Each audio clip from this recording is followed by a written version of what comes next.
क्या हो अगर एक बुद्धिस्ट मॉन्क अपने उद्देश्य से भटक जाए, धर्म के रास्ते पे चलने के बजाय अधर्म के रास्ते पे चल पड़े। आज की कहानी भी ऐसे ही मॉन्क शिष्य पे है जो एक लड़की से आकर्षित होकर स्पिरिचुअल रास्ते से भटककर सेक्सुअल रास्ते पर चला जाता है। आखिर इसका अंजाम क्या होगा? आज मैं जिस मूवी को एक्सप्लेन करने वाली हूँ उसका नाम है spring summer fall winter and spring. ये एक अलग तरह की मूवी है जिसकी जितनी गहराई में जाएंगे उतना ही खूबसूरती से पाएंगे। साउथ कोरिया नॉर्थ योंगसोंग के घने जंगल और पहाड़ों में बसा एक कुदरती तालाब और उसकी ठीक बीचों बीच तैरता बुद्धिस्ट मॉनेस्ट्री जिसमें रहता है एक गुरु और उसका शिष्य। इस मॉनेस्ट्री में दाखिल होने के लिए एक बड़े से लकड़ी के दरवाजे से होकर गुजरना पड़ता है जो किसी का रास्ता नहीं रोकती। और हैरान की बात है कि इस दरवाजे के इर्द गिर्द कोई दीवार ही नहीं है, फिर भी सब इसी दरवाजे से आना जाना करते हैं। कहानी शुरू होती है स्प्रिंग सीजन से, यानी वसंत ऋतु। हर दिन की तरह गुरु पहले उठा, बुद्ध की मूर्ति को प्रणाम किया और फिर अपने शिष्य को उठाया। यहाँ कमरे के अंदर भी बस दरवाजा बना हुआ है बिना किसी दीवार के।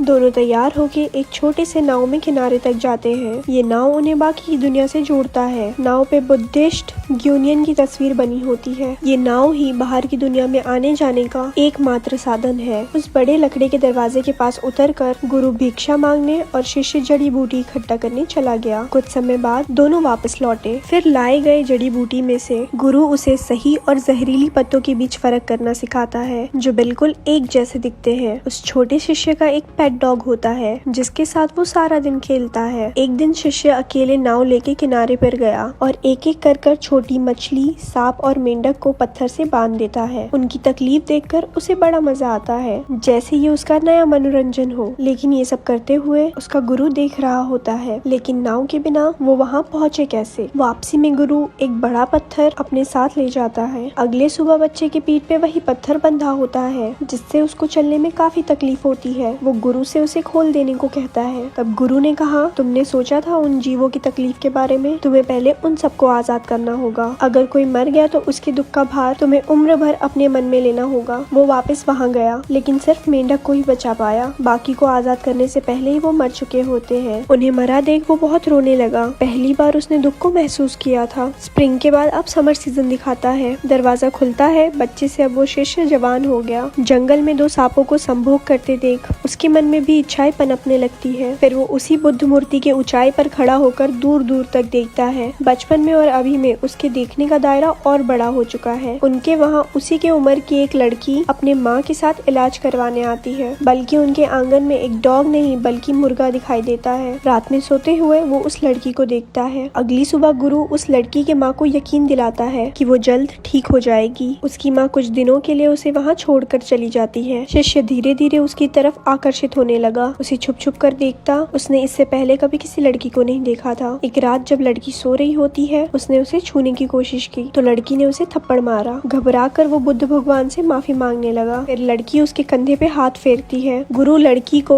जंगल से लाए जड़ी बूटियों का रस निकाल के पीने को देता है। थोड़े दिनों में असर होने लगा और लड़की ठीक होने लगी। धीरे धीरे खुलने और हंसने बोलने लगी। दोनों साथ जंगल घूमने निकलते। शिष्य उसे पीछे से निहारता रहता, उसके पास जाने की कोशिश करता। रात भर नहीं सोकर बल्कि उस लड़की की तरफ ताका झाकी करता। दोनों बहुत ही घुल मिल गए। एक दिन तेज बारिश हो रही थी। शिष्य से रहा नहीं गया और दोनों फिजिकल होने लगे। गुरु के आंखों में धूल झोंक के दोनों एक साथ सोते। एक रात चुपके से दोनों नाव पर निकल गए और नाव पे ही फिजिकल हो गए। अगली सुबह गुरु नाव में दोनों को बिना कपड़ों के एक साथ सोते हुए देख लेते हैं। गुरु कुछ रिएक्शन नहीं देता, लेकिन उन्हें पता है किसी को पाने की इच्छा से लोग उस इंसान पे अपना अधिकार चाहते हैं जो आगे जाकर दुख का कारण बनती है। उसके बाद गुरु नाव में पानी निकलने वाली जगह को खोल देता है। धीरे धीरे नाव में पानी भरने लगा। दोनों जाग गए। शिष्य गुरु से माफी मांगने लगा जिसपे गुरु ने कहा दोनों की गलती नहीं पर दोनों को यहीं रुकना होगा। कुछ समय बाद गुरु ने लड़की से पूछा, क्या अब वो बिल्कुल ठीक हो चुकी है? वो हाँ कहती है। फिर वो उसे यहाँ से जाने को कहता है पर शिष्य आपे से बाहर हो गया और उसे जाने से रोकने लगा। गुरु तुरंत नाव से उस लड़की को उस पार छोड़ आता है। ये शक्ति भले ही शिष्य को अभी गलत लग रही हो पर उसे सही रास्ते पे लाने का एक यही सही रास्ता था। पूरी रात शिष्य सो नहीं पाया। भोर होते ही उसने बुद्ध की मूर्ति को झोले में भरा और वहाँ से चला गया। गुरु जगे रहने पर भी उसे नहीं रोकते क्योंकि हर इंसान अपना रास्ता खुद चुनता है। अब पतझड़ यानी ऑटम सीजन में बड़े दरवाजे को खुलता हुआ दिखाता है। गुरु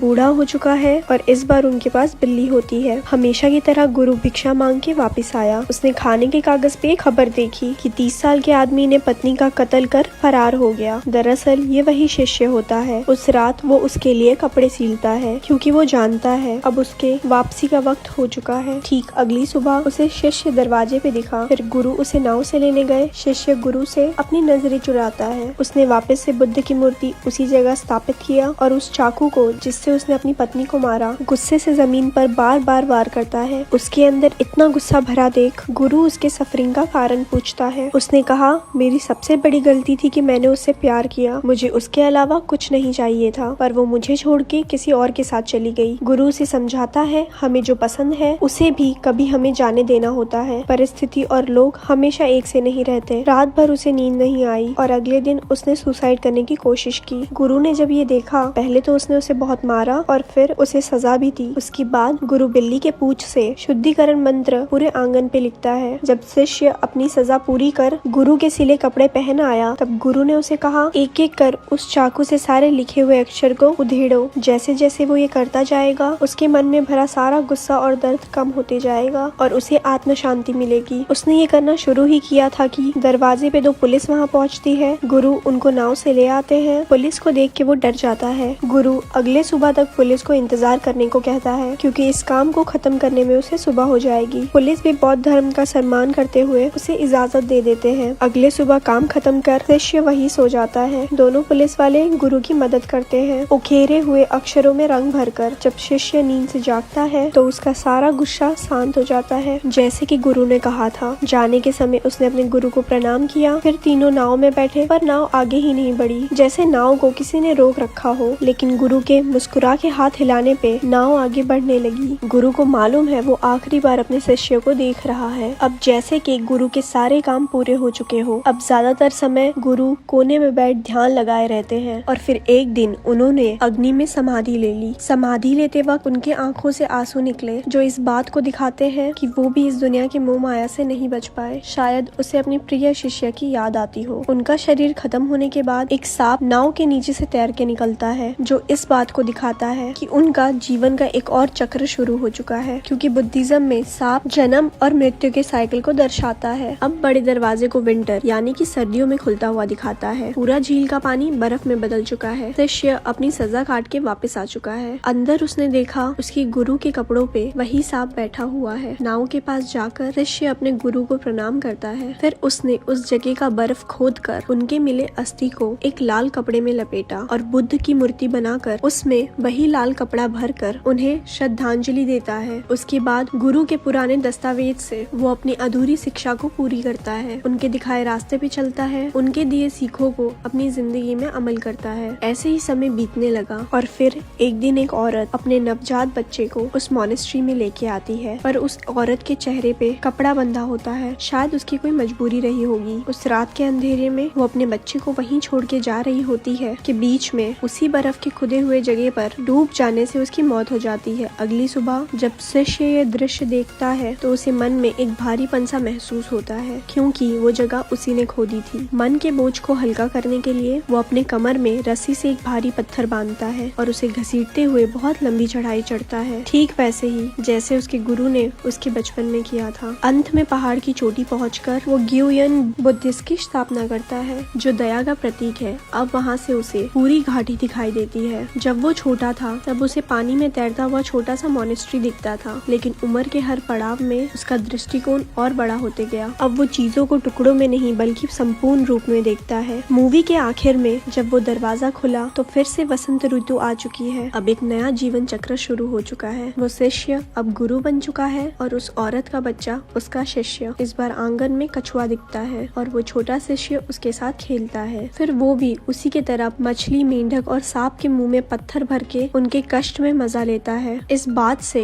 हमें यही समझाया गया है कि मनुष्य का रास्ता निश्चिंत है। वो हर बार वही भूल दोहराता है, दूसरों को कष्ट देता है, मोह माया के जाल में फंसता चला जाता है, जिससे उसको तकलीफ पहुंचती है। यही कभी न खत्म होने वाला जीवन चक्र है। दोस्तों, बिना दीवार का दरवाजा ये दर्शाता है हमारे पूर्वजों ने जो सिखाया है उसका सम्मान और पालन करना चाहिए। इस पूरे मूवी में कुछ जीवों को दिखाया गया है जिनका बुद्धिज्म में अपना एक अलग महत्व है और ये शिष्य के हर एक लाइफ फेज को समझाता है। पहला मछली जो फ्रीडम का प्रतीक है, यानी पहले वो शीशे शिष्य जब छोटा बच्चा था तो आजाद था, फिर थोड़ा बड़ा हुआ तो डॉग को दिखाया गया जो आज्ञाकारी होता है। जैसे शिष्य गुरु के प्रति था, जब वो जवान हुआ तो मुर्गी को दिखाया गया जो मनुष्य के इच्छाओं को दिखाता है। जैसे शिष्य अपने इच्छाओं में बह गया था, फिर आई बिल्ली जो शांत रहकर एकटक किसी चीज में ध्यान लगाती है। जैसे शिष्य को अभी आत्म शांति की जरूरत थी, और अंत में कछुआ जो धैर्य, सहनशीलता और लंबे आयु का प्रतीक है, जो शिष्य के जीवन के आखिरी पड़ाव को दिखाता है। और अंत में वो मोनेस्ट्री एक बॉडी है, झील का पानी एक स्पिरिचुअल माइंड है, और वो नाव एक मीडियम है जो हमें बाहर की दुनिया से रूबरू कराते हैं। और उस दरवाजे से भावनाएं, दुख, सुख, ईर्ष्या, मोह, माया अंदर दाखिल होती है, लेकिन हम कितना उससे प्रभावित होते हैं, खुद को कितने सही रास्ते पे रख सकते हैं, यही हमारा सफर है। दोस्तों, ये मूवी यहीं खत्म होती है। ऐसी और स्टोरी सुनने के लिए हमारे पेज को लाइक करें। धन्यवाद।